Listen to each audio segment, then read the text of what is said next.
Hello दोस्तों, मेरे YouTube channel पे आपका हार्दिक स्वागत है।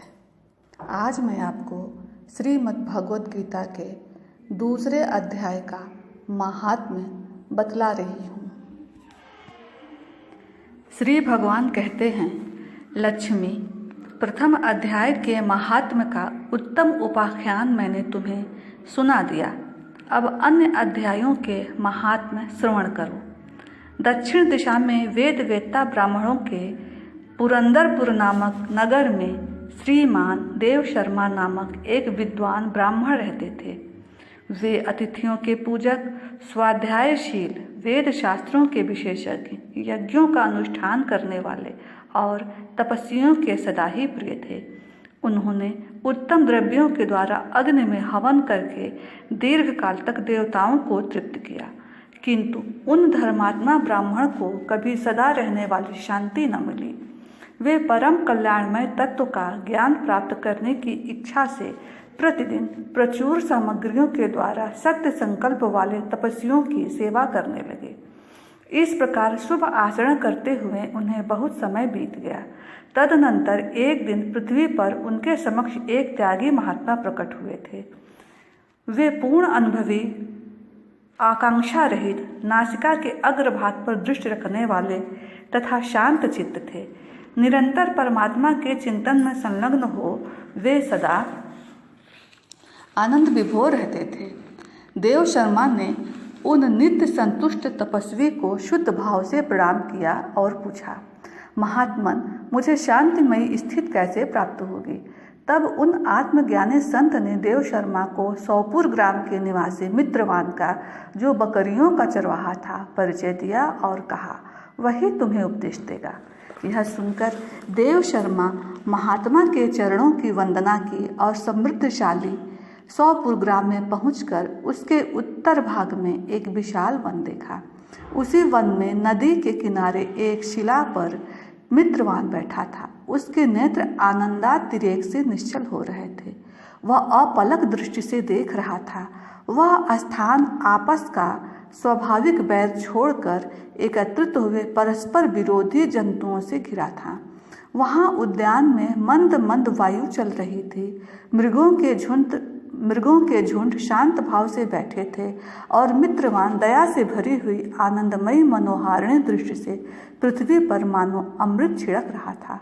इस रूप में उसे देखकर देव शर्मा का मन प्रसन्न हो गया। वे उत्सुक होकर बड़े विनय के साथ मित्रवान के पास गए। मित्रवान ने भी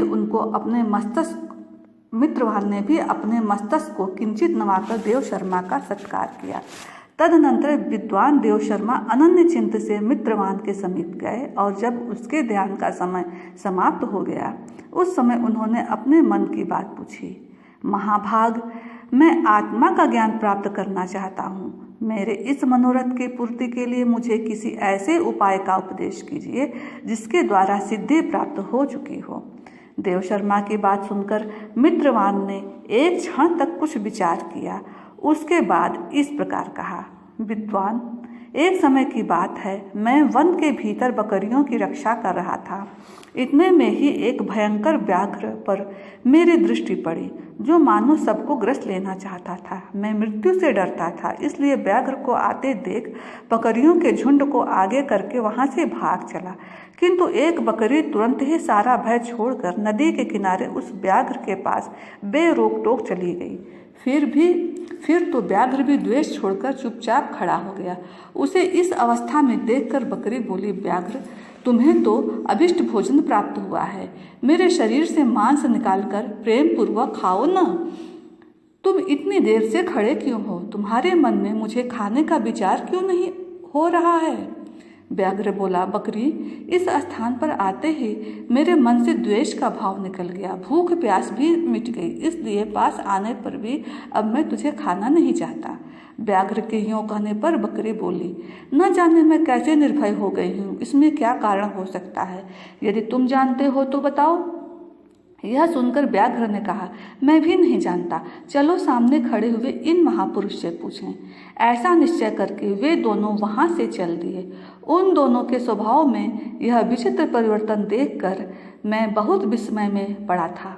इतने में ही उन्होंने मुझी से आकर प्रश्न किया। वहाँ वृक्ष की शाखा पर एक वानर राज था। उन दोनों के साथ मैंने भी वानर राज से पूछा। विप्रवर मेरे पूछने पर वानर राज ने आदरपूर्वक कहा, अजापाल सुनो, इस विषय में मैं तुम्हें प्राचीन वृत्तांत सुनाता हूँ। यह सामने वन के भीतर जो बहुत बड़ा मंदिर है उसकी ओर देखो। इसमें ब्रह्मा जी का स्थापित किया हुआ एक शिवलिंग है। पूर्व काल में यहाँ सुकर्मा नामक एक ब्राह्मण महात्मा रहते थे, जो तपस्या में संलग्न होकर इस मंदिर में उपासना करते थे। वे वन में से फूलों का संग्रह कर लाते और नदी के जल से पूजनीय भगवान शंकर को स्नान कराकर उन्हीं से उनकी पूजा किया करते थे। इस प्रकार आराधना कार्य करते हुए सुकर्मा यहाँ निवास करते थे। बहुत समय के बाद उनके समीप किसी अतिथि का आगमन हुआ। सुकर्मा ने भोजन के लिए फल लाकर अतिथि को अर्पण किया और कहा, विद्वान, मैं केवल तत्व ज्ञान की इच्छा से भगवान शंकर की आराधना करता हूँ। आज इस आराधना का फल परिपक्व होकर मुझे मिल गया, क्योंकि इस समय आप जैसे महापुरुष ने मुझ पर अनुग्रह किया है। सुकर्मा के ये मधुर वचन सुनकर तपस्या के धनी महात्मा अतिथि को बड़ी प्रसन्नता हुई। उन्होंने एक शिलाखंड पर गीता का दूसरा अध्याय लिख दिया और ब्राह्मण को उसके पाठ एवं अभ्यास के लिए आज्ञा देते हुए कहा, ब्राह्मण, इससे तुम्हारा आत्मज्ञान संबंधी मनोरथ अपने आप सफल हो जाएगा। यूं कहकर वे बुद्धिमान तपस्वी सुकर्मा के सामने ही उनके देखते देखते अंतर्धान हो गए। सुकर्मा विस्मित होकर उनके आदेश के अनुसार निरंतर गीता के द्वितीय अध्याय का अभ्यास करने लगे। तदनंतर दीर्घकाल के पश्चात अंतःकरण शुद्ध होकर उन्हें आत्मज्ञान की प्राप्ति हुई। फिर वे जहाँ जहाँ गए वहाँ का तपोवन शांत हो गया। उनमें शीत, उष्ण और राग द्वेष आदि की बाधाएं दूर हो गईं। इतना ही नहीं, उन स्थानों में भूख प्यास का कष्ट भी जाता रहा तथा भय का सर्वथा अभाव हो गया। यह सब द्वितीय अध्याय का जप करने वाले सुकर्मा ब्राह्मण की तपस्या का ही प्रभाव समझो। बानरराज मित्रवान कहता है, बानरराज के यूं कहने पर मैं प्रसन्नतापूर्वक बकरी और व्याघ्र के साथ उस मंदिर की ओर गया, जहां जाकर शिलाखंड पर लिखे हुए गीता के द्वितीय अध्याय को मैंने देखा और पढ़ा। उसी के आवृत्ति करने से मैंने तपस्या का पार पा लिया है। अतः भद्रपुरुष, तुम भी सदा द्वितीय अध्याय की आवृत्ति किया करो। ऐसा करने पर मुक्ति तुमसे दूर नहीं रहेगी। श्री भगवान कहते हैं, प्रिय मित्रमान के इस प्रकार आदेश देने पर देव शर्मा ने उसका पूजन किया और उसे प्रणाम करके पुरंदरपुर की राह ली। वहाँ किसी देवालय में पूर्वोक्त आत्मज्ञानी महात्मा को पाकर उन्होंने यह सारा वृत्तांत निवेदन किया और सबसे पहले उन्हीं से द्वितीय अध्याय को पढ़ा। उनसे उपदेश पाकर शुद्ध अंतःकरण वाले देव शर्मा प्रतिदिन बड़ी श्रद्धा के साथ द्वितीय अध्याय का पाठ करने लगे। तब से उन्होंने अनवद्य यानी कि प्रशंसा की योग्य परम पद को प्राप्त कर लिया। लक्ष्मी, यह द्वितीय अध्याय का उपाख्यान कहा गया। अब तृतीय अध्याय का महात्म्य बतलाऊंगा, जो कि मैं कल बताऊंगी। अगर आपको मेरी ये कथा अच्छी लगे तो आप प्लीज़ मुझे लाइक कीजिए, कमेंट कीजिए और सब्सक्राइब कीजिए। धन्यवाद। हरि ओम तत्सत, हरि ओम तत्सत, हरि ओम तत्सत।